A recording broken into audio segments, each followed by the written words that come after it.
Good evening, everyone. Welcome to the BSR Auto Repair Show, starring Brian S. Red. Yeah, we've been working on that stuff. Yeah. But I'm done now. You've been a busy man. Yeah, I'm taking a couple days off of DJing to do civilian things. Civilian things. I don't know what else to call it, just other stuff. And I feel real funny about it because usually every day I'm doing something. If I'm not making a video, I'm answering questions or I'm researching something or whatever, just trying to stay out like every single day, 7 days a week. It's been really odd to take the last 2 days and just do other stuff. So after a person's away from it for a day, is it like you get the itch that is like, I should be doing something? Or is it like, oh, that was a nice break? I keep thinking to myself, why don't I allow myself vacation time for this stuff? Or maybe I should allow myself 2 days a week to do this kind of stuff. But I never do. I always I'm always giving. No, I'm always trying to, stay on top of it and don't want to fall behind and, Yeah, and that's probably the biggest reason, because I've had people ask, it's like, well, when you guys are traveling to these, you probably take some time off or you go on vacation. It's like, now that, because you don't want to get so far behind that you end up digging this huge trench that you have to spend a week getting out of again. Right. And that's what it's like. I mean, they just had a new speaker release yesterday, the Avanti, and I knew it was coming. And I saw it last night. I'm like, oh, yep, there it is. I haven't really said anything about it or even commented on it. But yeah, there's stuff, but I'm just involved in other things. So, but I have to. I mean, I got to do other stuff once in a while. But that was one of the topics before we get into our main topic of what I wanted to discuss tonight. Let's talk about the Avanti. How I was looking at the press release when it came out yesterday, and it's like, and I don't want to make this disparaging to any other speaker company out there, but it's like, finally, there's some that have a different look from the front than, how many of them look like the EV speakers? They're nice looking speakers. Yeah, it's They're a nice looking speakers. Nice look. The weight and the output are there as far as not a ton of weight. It looks like the output's very solid. And probably the biggest thing that caught my eye with that is they're using an AB amp running the high frequencies. Yeah. Which isn't common in the speaker industry. The companies that are doing it, and that's generally some higher end speakers, and they, oh my gosh, they're singing from the rafters about using these incredible AB amps because you're getting a much better, consistent sound. I think is probably the best way to describe it. Well, they brought in JC Fox. I don't know what, 6 months ago, I guess. Mm-hmm. And he was doing some American Audio stuff. And we're like, what is JC doing there? He was a big guy at Guitar Center. This is what he's been working on. So, ta-da! That's why JC was there. So they've been putting this together. He's been the guy behind it. He knows this stuff. And he's also been the guy who's been behind some of this other cool stuff that's out, like the W microphones for American Audio, the 4 mics mm-hmm. in one, the wireless stuff at like $349 or something like that. That's him. Yeah, so JC is kind of jumping on some of this audio stuff, and bringing it to a different level or another level, and so it's going to be fun. I think we're looking at like an August, September kind of thing with the Avanti, but they're starting out just with your basics. I think it's like a 10, a 12, and a 15, and then a 15 and an 18 sub. Mm-hmm. But that's just their start. But yeah, look out. Here comes some cool new stuff. I'm going to give you guys a heads up. We've got the thunder starting to roll back in. So if for some reason we lose the signal, what you guys will see is basically just an abrupt pause, or like you pause the video on YouTube. Don't leave. We're going to switch. The computer system is all on battery backup. And I'm just starting the internet on the MiFi. If we lose one, we'll reconnect and we'll be back to you probably within like a minute or two, because we had a crash last night that showed us that we can do it and come right back to the video. And if you watched last night's video, you'll see. And then I say something to the effect of, and you're going to have this abrupt or stop, click, it's gone, boom, we're right back. I think we're back. I think our weather's relatively stable here right now, so you'll be stuck with me until John comes back. Yeah, otherwise, we'll see how that'll all pan out. So, okay. So that'll be kind of cool. DJ Expo, Brian, we're going to get a chance to play with them a little bit from what I was hearing, and then they'll be ready in September. So pretty looking forward to that. Yeah. Okay. Yes, Dave, they'll be at Expo. Okay, so I just answered that one. Yeah, Jimmy, we'll get to hear him there and such, and it'll be fun and exciting. But tonight, Brian, what I wanted to do is this is something that kind of is going back from my trip to Milwaukee when we kind of drove around your neighborhood and such, and we checked out some of those little corner bars and some. They're on every corner. Exactly, and I'm thinking to myself that in this day and age, in a metro area, even though there are so many DJs out there, there's got to be, if somebody really had a passion to DJ, and it's in an area that is a more of an urban setting, like you're in there, not a, it's not an apartment building setting. It's just a nice neighborhood. You call it a hipster neighborhood. It's like it's like little Brooklyn. It's kind of the vibe. Yeah, it's hipster, and it was affordable. It's becoming unaffordable for people to come in now, but it's urban, and it's near the cool stuff, but it's a cool alternative to be near the cool stuff, yet relatively affordable. It's a mixed neighborhood as well. It's older, definitely older, but there's a lot of new development here too. It's an interesting area. Yeah, and I was looking at that, and there's me. First, I'm admiring the architecture because it's an older construction. Houses are definitely older. I mean, you're probably talking, probably the newest house was about 60, 70 years old in that area. Yeah, this place I think I think we're 112 years old here. Yeah, and most were about 80 to 100. Yeah, but it was just kind of a cool thing, and I was looking, it's like, how would a person break in and start getting your name out there and doing different things? And that's what I wanted to kind of talk about, because I think one thing I'm hearing from DJs from around the country is that what we do and the methodology in which we're making our money is kind of changing a little bit, where many of us were wedding DJs and we did our thing, but now there's an influx of friends doing weddings or couples who are going to be able to do weddings themselves. So the work and such may not be there in a few years that was there at one time for whatever reason. Or you're getting older and you look now more closer to the age of their parents or grandparents than you do to the cool DJ age. So that got me thinking. It's like, how would a person, be able to live in an area like you are and utilize and kind of branch out and start a business, or could it even be done? So, well, I was thinking about our topic earlier, and it's a really tough one for me to kind of, I guess, even approach. And the reason being is because I've been doing this for so long, and I got started so long ago, relatively speaking. It'd be like asking Ron Howard, how do you break into acting? Yeah. He's been acting since he was 4 or 5 years old. He's a director now. How do you break into Hollywood? He's always done it. Mm-hmm. Yeah, just there. It's like me. I've always done it. It's when I got into it, it was so long ago, and it's really hard for me to put myself in the position of someone maybe just starting out. So I thought I'd take a little different approach with this. Mm-hmm.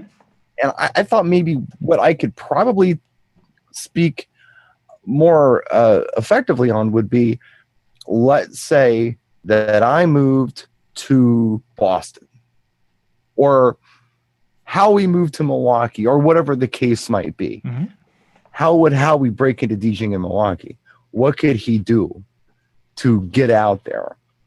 Because I think what you're talking about with this influx of, my friends can do it or whatever, the reason you see this, I believe, is because so many people are going to events where they're bringing a newer DJ in who really hasn't had the training or experience to properly do an event. And they've said to themselves, well, why should I pay this guy when I could just pay my cousin to do this, who kind of does the same sort of thing? Yeah. I think that's where that's coming from. If you have a client who understands what you do and appreciates what you can bring to the table, there's plenty of work out there. I mean, I work as much as I want to work. So you know, I don't work all the time because I don't want to work all the time. But if I wanted to work all the time, I would. So there's a difference. You have your new guy who's breaking into it. How does he get work? I don't know. But then you have a guy like, let's say, Howie or Robin or Jimmy who moves to a new city. How would they do it? Mm-hmm. That's where I thought I could probably be more effective on even talking about this. Yeah. In the city, you know, what we do in the city. And that's really that how to get their name, the name out there, right, in those areas. Assuming you already know how to DJ. Yeah, precisely. Yeah, you've got assume that. Yeah, we're not just getting started DJing, and we're already a DJ. Now we're in the city. What do we do? Yeah, we're basically reestablishing exactly. Yep, that's the kind of the angle, because I've done this. I mean, I've reestablished myself. I got out of the game, you know, for the most part, for quite a while when I was with my daughter's mother, just because it wasn't working out for our situation at the time. But then after we weren't together anymore, it was time to do it again. And I had to go back in and reestablish myself. And there were some things that I did that I can share. Mm-hmm. Yeah. So, that's exactly kind of the direction I wanted to go tonight. And cool. Maybe it wasn't quite clear enough. But yeah, that. No. You were clear.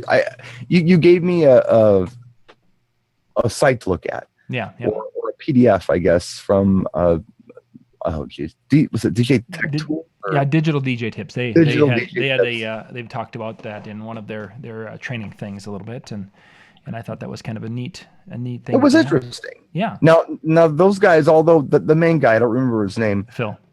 Okay, Phil. I know he's British. He doesn't live there anymore. I think he lives in Spain or something. But yeah. But I know he's British, and and all you have to do is read that thing I read, 50 different ways to break into the DJ business or whatever. And count the number of times they say the word mate, and you'll understand it's British. The reason I bring that up is because it's a very different animal in England. Yeah. It's not the same as here. If you're in England and you say to somebody, hey, I'm a DJ, they look at you and say, yeah, so is my mom. And they're not being sarcastic. Their mom probably is a DJ too. Mm-hmm. Probably has a controller in the kitchen and she spins, because that's just a thing that they do over there. I did see something interesting on there that I did like, though, and I wanted to just bring it up. And I'm going to start doing it. I thought it was a really good idea. Mm-hmm. Something so simple, and I haven't done it. Have your flash drive ready. Have a flash drive with your tunes on it, just in case something pops up. You can plug into somebody else's system and access your tunes. I thought that was pretty smart. I don't do that, but I probably should do that. Right. Just on my keychain or whatever. I thought that was a good tip. Yeah, my methodology like that is, and sometimes Lori's like, "Why are you bringing either my phone has got all my music on it, because I bought the big phone to have that, or my tablet has all of my music on it." And there's times where we've gone to an event and I've taken that with, and I believe in all of my years, there's only been one time that we've plugged in and used it. Right. But boy, that one time it was like, that was really cool. Even when I go up to have dinner up at the bar, I brought it along, because there might be that time where I'm up there and the people know that I'm a DJ up there, and they might be going, hey, can you do? It's like, yeah, what the heck? You could plug into the house system and go. So that was I'm going to do that, though. I'm going to put together a nice collection of some signature songs, things that I know I can play at several different events. I'll do something for Latin. I'll do something for wedding. I'll do something for the club experience that I'm comfortable with doing. I can do that. I can put that together and put together the choice tunes. I think that's a smart idea. I mean, flash drives are such high capacity now. You need a real high capacity one, but yeah, you can totally do this and have a nice little just in case on your keychain. That's smart. Mm-hmm. Your record collection on your keychain. I mean, just that's just an amazing thought. Yeah, crazy how that is. Yeah, crates and crates of records on your keychain just in case. So to kind of get going, one area, and then I'll just kind of start you up, and then you can take off from there.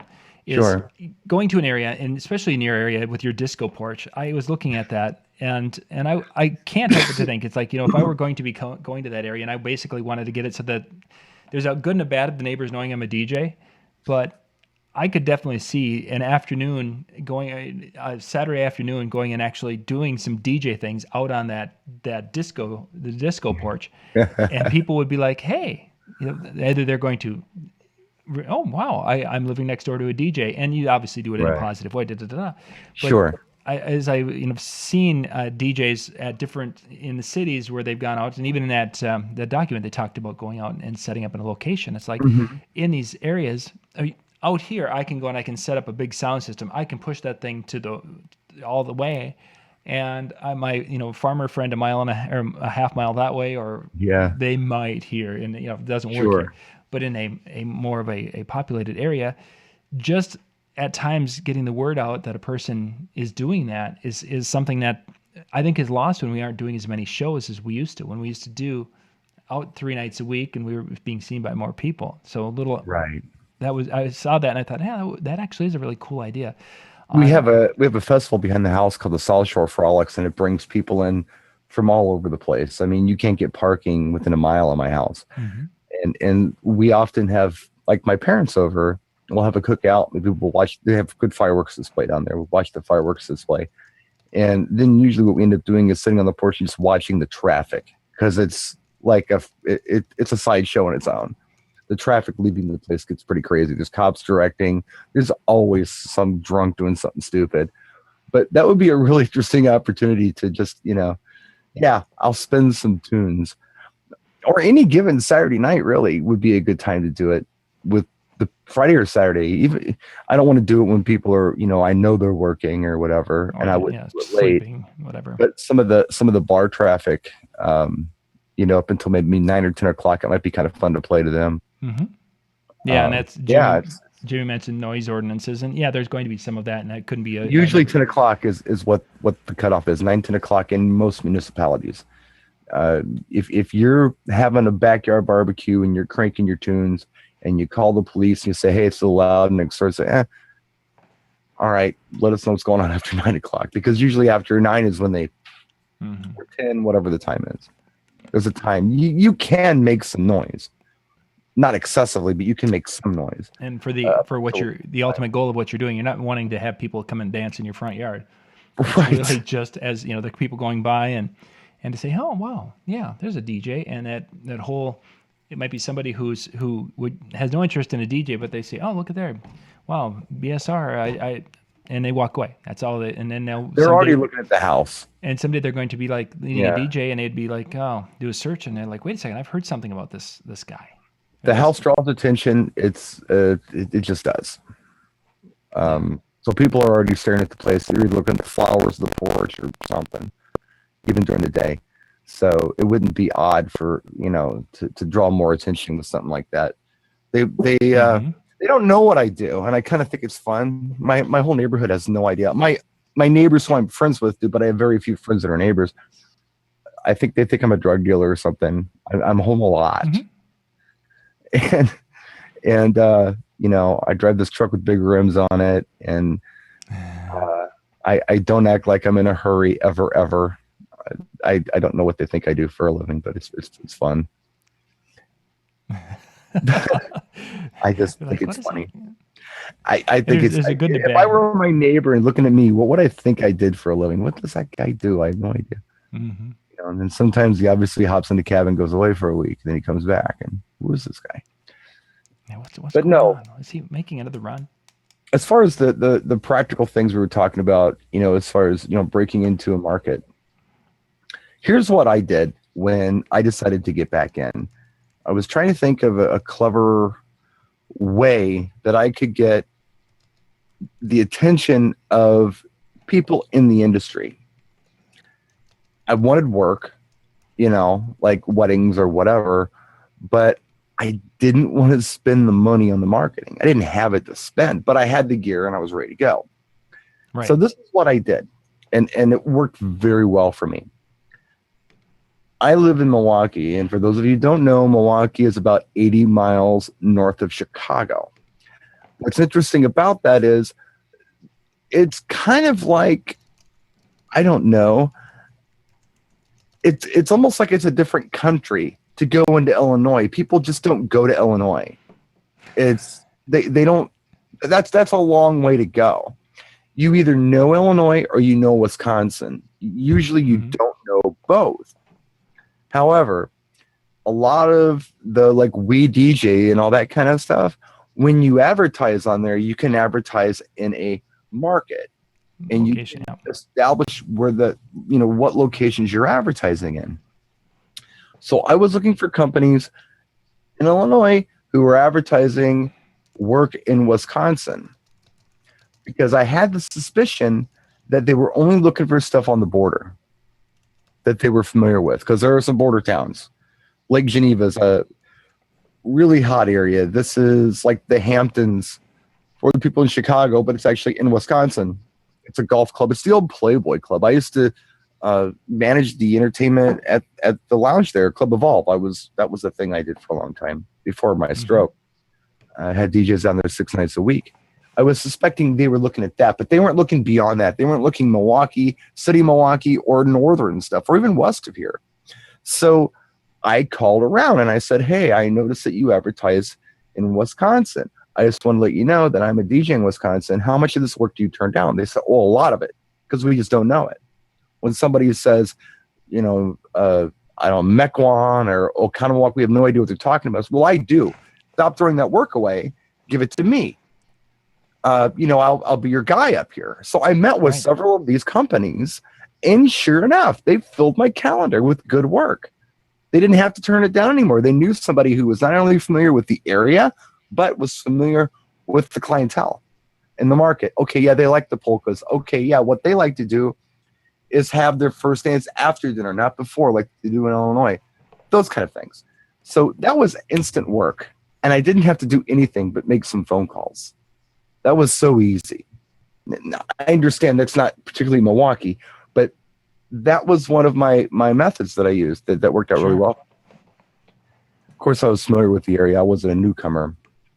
But as a newcomer, the first thing you're going to want to do, I believe, is network with the locals, the DJs.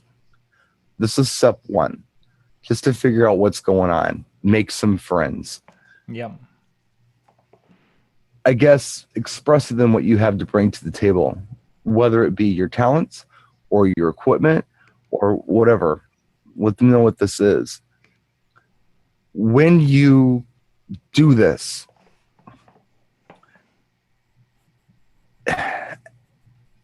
you're going to find that there are going to be people that you click with and people who you don't. That's just how it is. Yeah.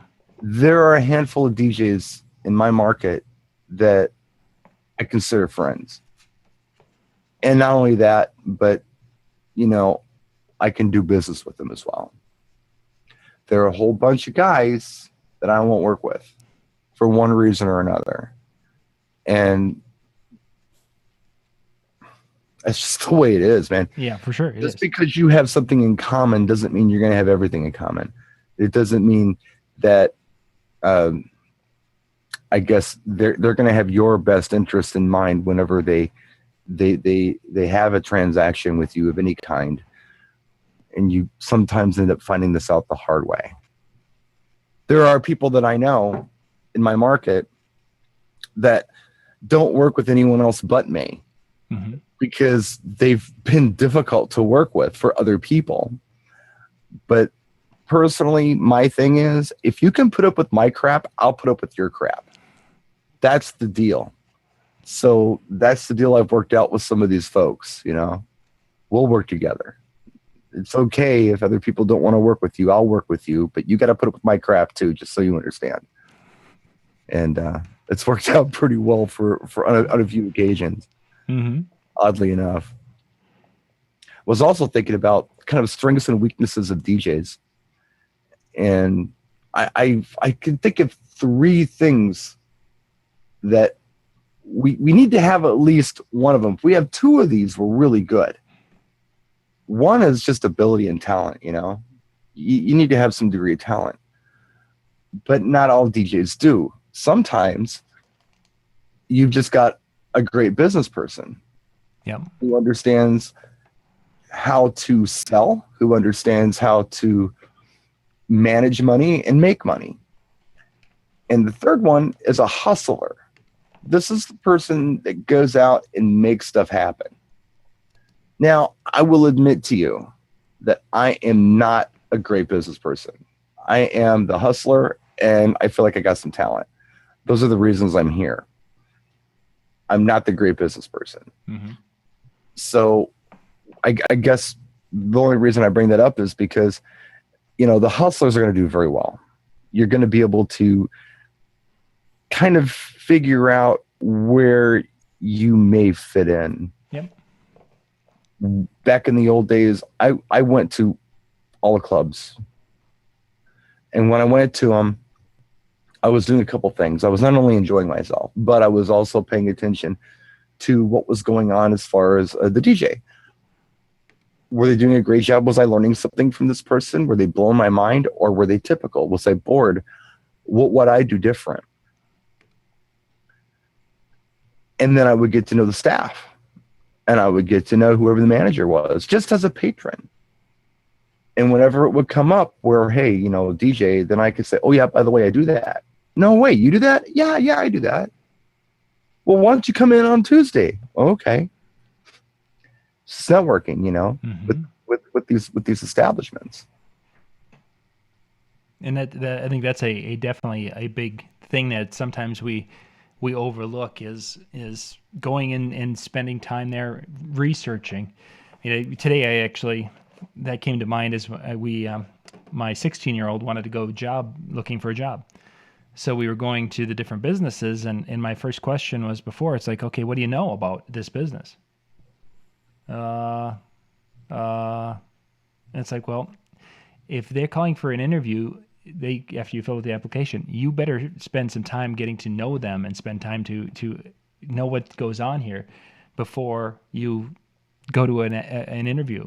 You got to put that time in ahead of time. And I think the same thing is for the clubs and such, knowing what's going on in the club, what's working, what's not working, who are the main players in a club, which bartender is the one that I need to get in and get to connected with, because that bartender has a lot of influence with the manager of the bar. Those kind of little nuances. Which DJs do they like? Which ones do they don't? And if I can, why don't they like that DJ? These right. little things help too. What can I bring to the table? Yeah.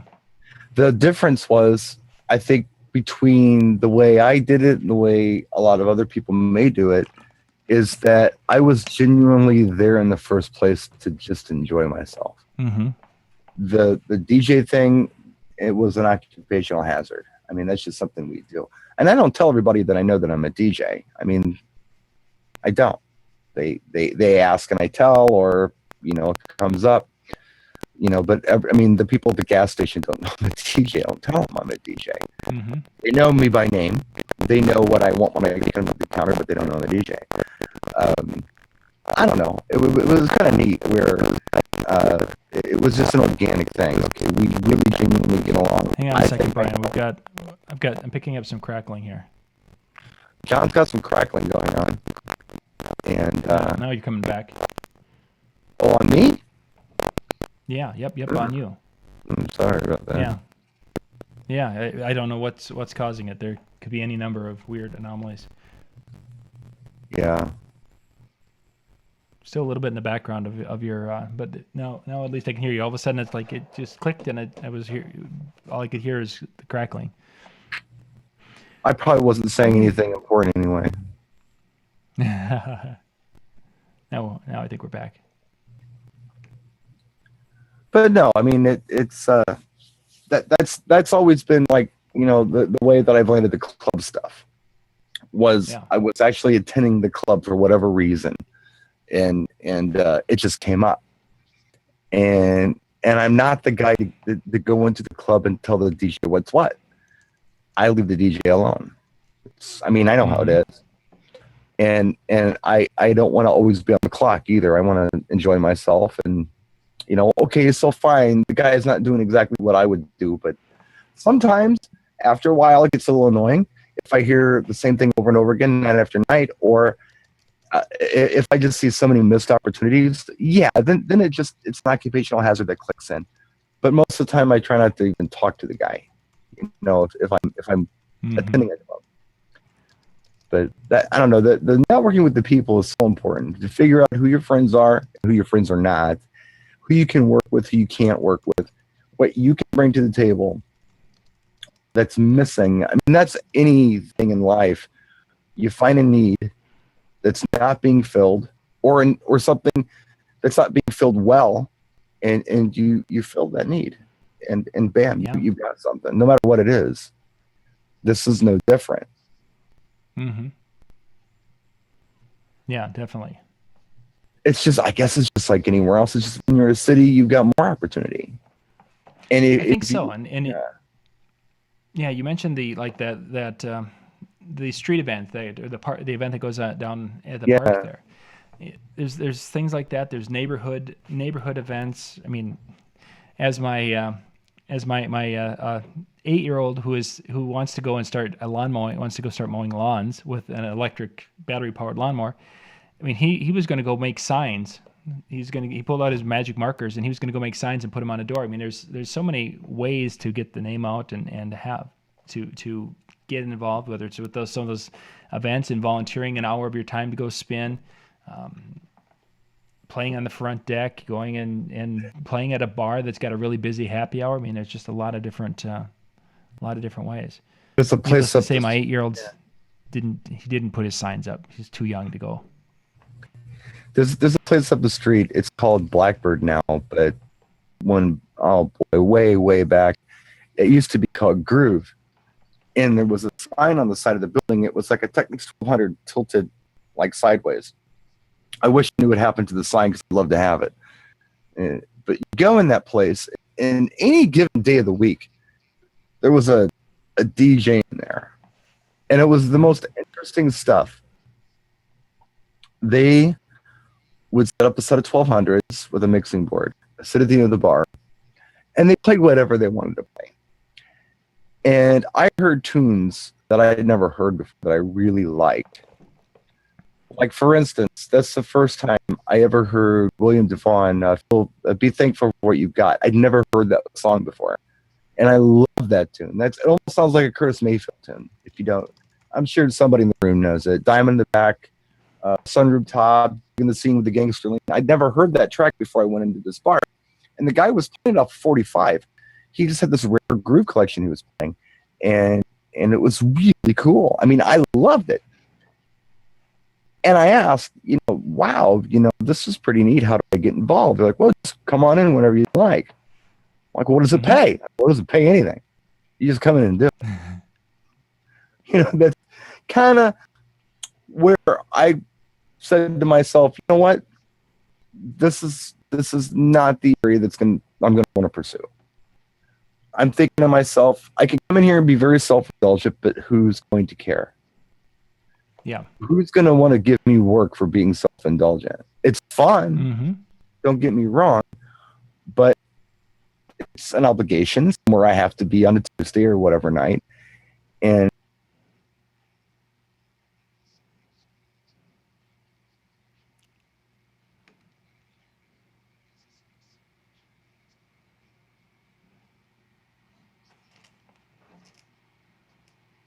yeah.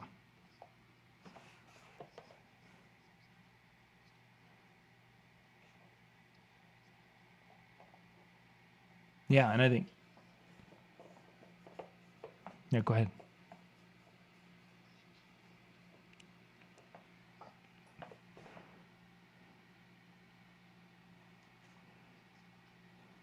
Mm-hmm.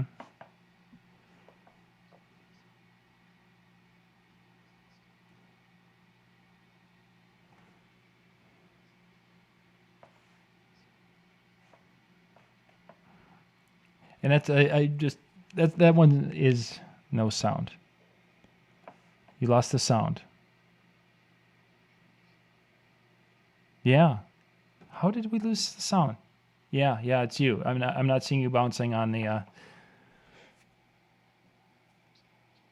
I can hear you. But we lost Wirecast isn't picking it up. We had this happen last night. I guess I'm going to have to get a hold of the Wirecast folks.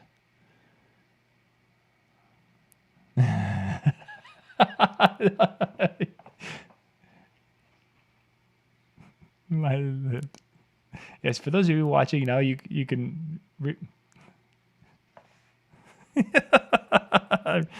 Yes, Brian's now doing past presidents' famous lip reading sequence. Well, gang, I'm thinking. You guys don't need to do a reboot. It's on this end for what's going on and such. And no, it won't. We had this last night too. We ended up having to do a hard crash and such, or we had to crash or drop everything.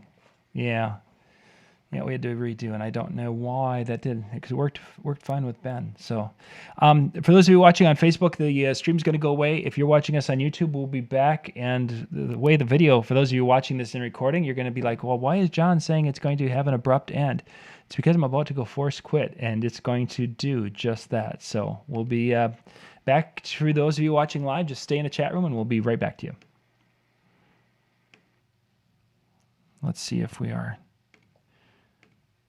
If we are back, yes, you are live is what it says. So that means that we are back. Let's see. Do we have audio?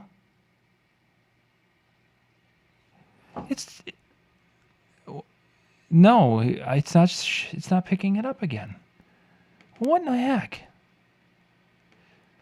It picked us back up again. Yeah, you had this insightful stuff. I mean, and there was this time travel sequence we were going to be talking about. Why is it not capturing system audio? Capture audio. Give me a... It's not... Yeah. Well, this is frustrating, gang. Time for new software. Yeah, we're only spending $1,000 on a software package that's not functioning once again tonight. No audio yet. I think, gang, we're gonna probably have to do a wrap. We have maybe this is going to need a full reboot of the computer. That's what happened last night. There we go. That's what ended up happening is it crashed. My system Wirecast crashed. The whole system went down, and then when it came back up, and I bet you that's what I need to do, not just a Wirecast up. I might have to upgrade operating system on this computer. So. Anyway, we'll just have to wrap things up early tonight, and sorry about that. Apologize for we had such a great string of shows where we didn't have any issue. Yeah, Brian's he's the mime of tonight's show, so you could check his yeah. When he starts picking his teeth, then we know we got problems. So yeah, they want you to write messages and oh, very good. Well, gang, we'll be back next Tuesday and have things figured out and such, because we've had this now 2 nights in a row, and that's not cool. So I apologize for the problems, but catch us next Tuesday night. We'll be back, and hopefully everything's working. So we'll catch you guys later. Good night, everyone.